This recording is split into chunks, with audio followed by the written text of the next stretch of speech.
el que armaba todo este tipo de contratos, ¿no?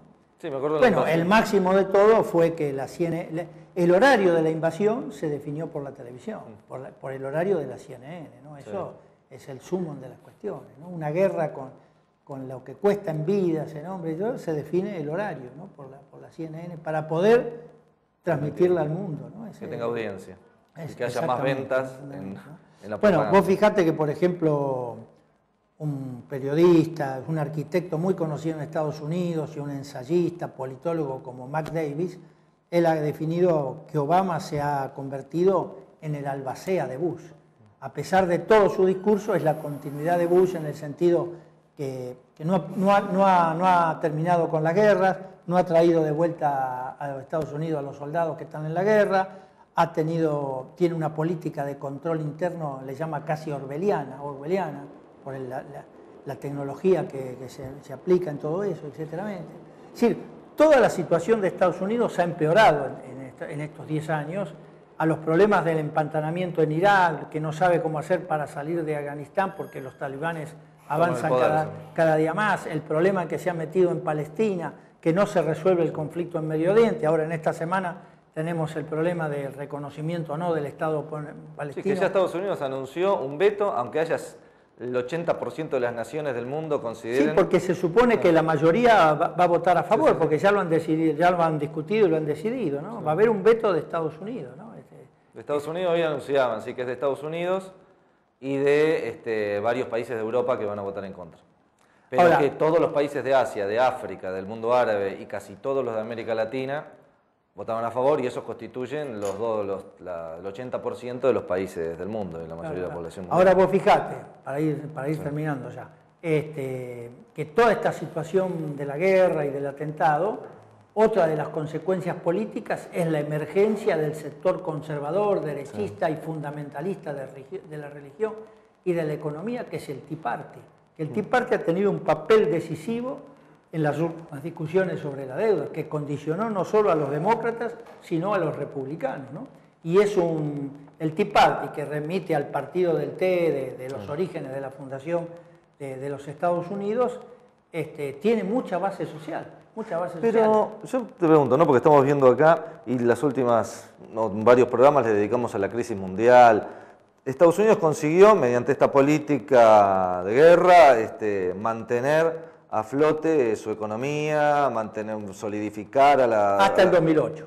Ahora, más guerra, ¿no sería más dosis de la misma medicina? No, que ya en este llegó a su momento no, límite? porque Estados Unidos tiene un déficit fiscal y comercial enorme. El déficit que tiene es enorme, tiene que frenar los gastos de guerra, no sabe cómo hacerlo políticamente, no sabe cómo salir de la guerra. Ahora está diciendo Obama que le va a poner impuestos a los ricos porque si no, no puede recaudar, va a recortar otro tipo de gastos.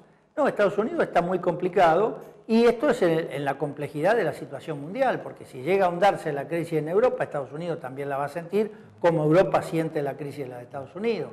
Vos fijate que los principales analistas de la economía mundial tienen ven dos alternativas: o que se entra en una nueva recesión, o que vamos a tener 10 años de crecimiento económico mundial a tasas del 1, el 1,5%. Una economía totalmente ralentizada, ¿no? Sí. Y por otro lado, se acentúa con más rapidez el desplazamiento del eje de la economía, del centro económico del anglosajón a la China, el sudeste asiático, la India, y por otro lado emergen los BRICS, ¿no? Brasil, Rusia, India, China y ahora Sudáfrica, ¿no? Están emergiendo como nuevos centros de poder internacional, ¿no? Y por otro lado, en América Latina surge la UNASUR, que la UNASUR es un organismo político que, al no intervenir Estados Unidos, como sí lo hace en la OEA, se maneja con mucha más autonomía. Es decir, los lazos de dependencia en este momento están resquebrajados, porque los países imperialistas están cada vez más volcándose hacia adentro para resolver sus problemas, que no alcanzan a resolverse porque estamos en una economía globalizada, ¿no? De todas maneras, para ya ir terminando, me parece que está comenzando el periodo, obviamente, de la decadencia del imperio norteamericano. Ahora, es un imperio norteamericano en decadencia que de todas maneras sigue teniendo más del 20% del Producto Bruto Mundial, que el PBI per cápita de Estados Unidos es 6 veces el de China, que los recursos naturales que tiene y que no utiliza Estados Unidos son mucho más que los que andan dando vueltas por el mundo, y además que es una potencia militar cuyo poderío supera a la suma de todo el mundo, de todo el resto del mundo, ¿no? Sí, hay un cierto miedo también en las potencias occidentales, en el resto de las potencias, pero principalmente en las potencias occidentales europeas, de una ausencia militar de los Estados Unidos, ¿no? Como que hay una relación de manejo... Hay un cierto miedo en eso y hay un cierto miedo en la reacción, porque hay una contradicción inmanente, que es el dólar, que es la moneda central de Estados Unidos y la moneda de referencia internacional, se va desvalorizando rápidamente. Sí.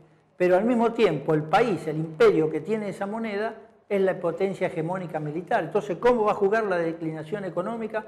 Con un poderío militar que crece permanentemente. Es decir, lo que uno puede decir que después de estos 10 años el mundo es mucho más inseguro y más peligroso que hace una década atrás, ¿no? Sí, totalmente. Eso decían hoy justamente también en las Naciones Unidas, que va a haber más inseguridad si sigue la misma política. Que sigue la misma política y por el momento está siguiendo, ¿no? Así que bueno, habrá que seguirlo con detenimiento, ¿no? Bueno, esperemos que de las crisis surgen cosas que por ahí abren oportunidades también, ¿no? La crisis es también una oportunidad, así es, y esperemos que así sea. Que así sea. Bueno, buenas tardes, hasta el miércoles que viene. Hasta el miércoles que viene.